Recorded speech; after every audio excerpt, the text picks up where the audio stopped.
A very warm morning to all. So previously we have completed chapter 8 few points. That was what is the basic definition of quadrilaterals and the angle sum properties. Third, we have discussed about the different types of quadrilateral. And today we will begin with the fourth point, that was the theorem related to the quadrilaterals. Okay, we'll discuss the theorem. I think 2 to 3 theorems we will discuss, then we'll move to the exercise problem. Okay, so beginning with the first theorem, that is a diagonals of a parallelogram divides it into two congruent triangles. Beginning with the first theorem, that is a diagonal of a parallelogram divides it into a two congruent triangle. So first, before solving any theorem, before giving the proof, it is a theorem, a proof is required. Whenever there is a theorem, a proof is required. But before giving the proof of the theorem, first let us discuss how to give the proof of the theorem. What we will do? First we will write the basic step how to prove a given theorem. Okay? So basic step is, first we have to write it what is given. Step number 1, what is given. Second step is to write to prove, what to prove. Third step, if any construction is there, we will write it, construction. I will explain you. First to write it. Fourth point, we will write proof. That we will write proof. This 4 points is very important in order to prove any theorem related to chapter 8 or related to chapter circle. Chapter 10 is also there, na? Circle also. This 4 point is very important. Okay? In order to get, suppose an exam question comes out of 4 marks. In order to get 4 marks, half marks will be given to you for this 4 point only. The order should be maintained. What is given, to prove, construction and proof. Okay? And after that, when you prove it, then you will simply write it hence proved. Hence proved. Okay. So from basic we are starting. Theorem 1 is about. So what is given in the question? What is given in the question? Given part is given a diagonals of a parallelogram. It is given that ABCD, or suppose here it is we have taken ABCD. ABCD is a parallelogram.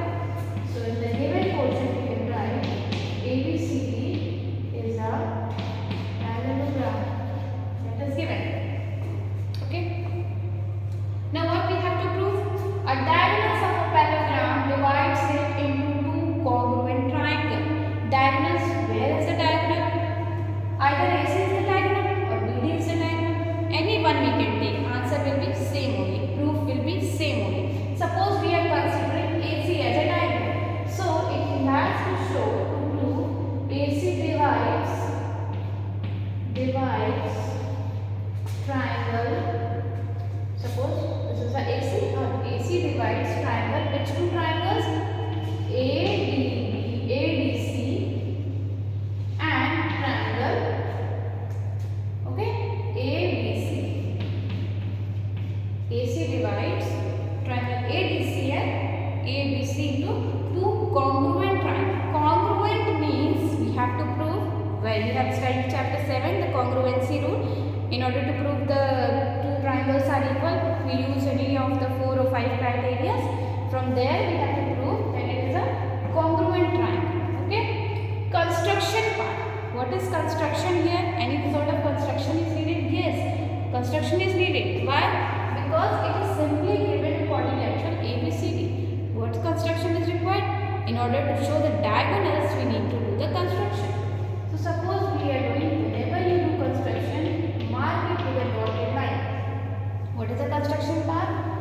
Mark or join, simply you write join AC. Join AC, that is the construction part.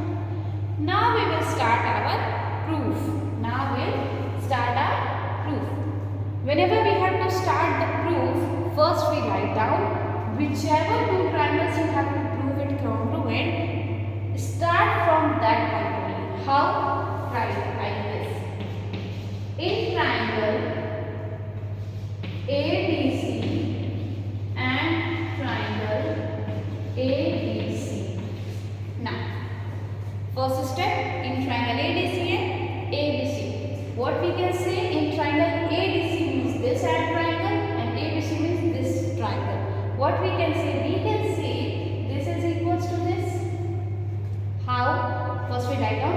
We can say that angle ACD is equals to angle BAC. The reason I will tell you. First you write down.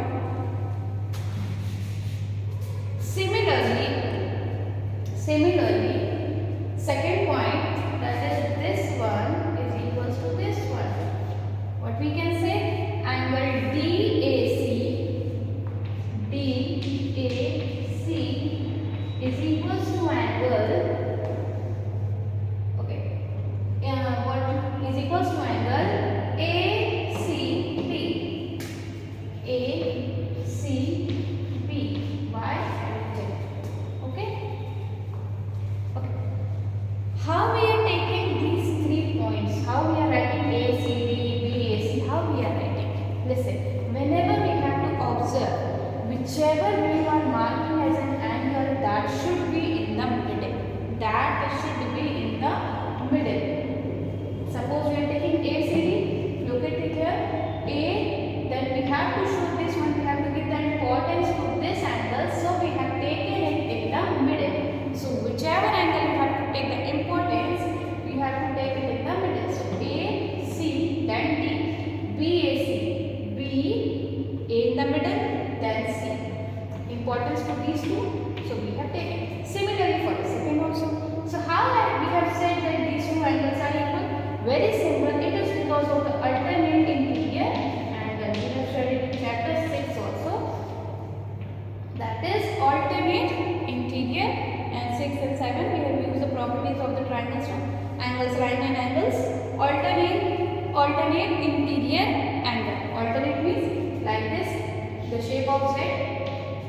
Okay, the shape of Z, alternate interior angle. Similarly, this one also by the alternate interior angles. But in order to prove two triangles are congruent, we need 3 points. Okay, minimum 3 points is needed in order to prove the criteria. We know side, angle, angle, side, and side, and one RHS congruency. Okay, we have any criteria. In order to prove with the help of any criteria, minimum 3 points is needed. So 2 points are already there. 1 point and second point. Third point, what is there in these two triangles? What we can say? Angles we have taken. Now it is pretty sure that the third is any side. The third is any side, because we haven't studied the criteria angle. We have studied angle, side, angle. Okay, 2 angles we got. So anyhow we need this side. Where is that side? Yes, AC in both the triangles. AC is common. So we can say AC is equals to AC. Why? Common. Hence, triangle ABC is congruent to triangle ABC, which was to prove that AC divides two triangle, okay, which is into two congruent triangle. This is the proof of the complete theorem 1. Look at here, and please note down in your notebook.